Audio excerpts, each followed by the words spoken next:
This movie tells a story of a father and son who are working as security guards for an armored truck company and encounter a team of would-be robbers while on a bridge. They become trapped and must come up with a plan to escape and ensure their survival.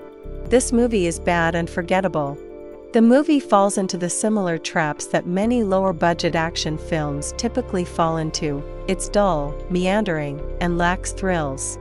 The action is mediocre and lacks much of a punch. This movie is running on fumes with a fairly by-the-numbers thriller. It's a movie built on a simple and straightforward premise that's ripe with old-school action movie potential. Unfortunately, this movie never hits its stride or builds the kind of excitement that it badly needs.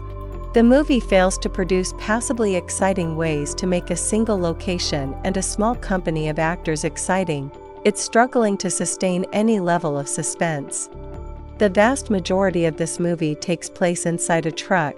There are also a bunch of flashbacks to our characters' pasts, and guys shouting threats at each other, while not much actual story happens. Despite its premise, this movie has a hard time mustering much excitement.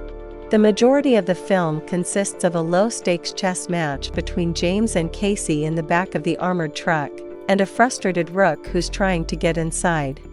Much of the time is spent with the two sides verbally jousting.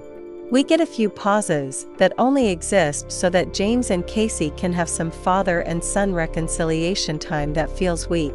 The action scenes are lackluster and the dialogue sounds bland without comic relief that would have provided much-needed levity. The movie adds a little violence, but CGI gunplay looks terrible, and the picture was shot in a hurry, leaving style and clear spatial relationships behind. The production doesn't do much with Rook's character. He is far from a compelling antagonist, as we never really learn anything about his motivations beyond wanting money. He's about as standard as antagonists get, and he only stands out because he's played by Stallone.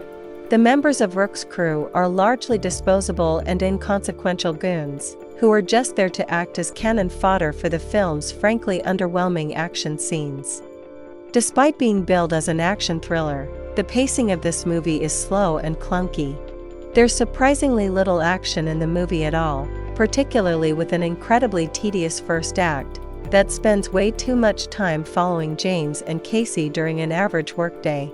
The ending doesn't make much sense. It's a weak and lazy ending that feels like a cop-out. Overall, it's not worth to spend time to watch this. We do not recommend this movie at all.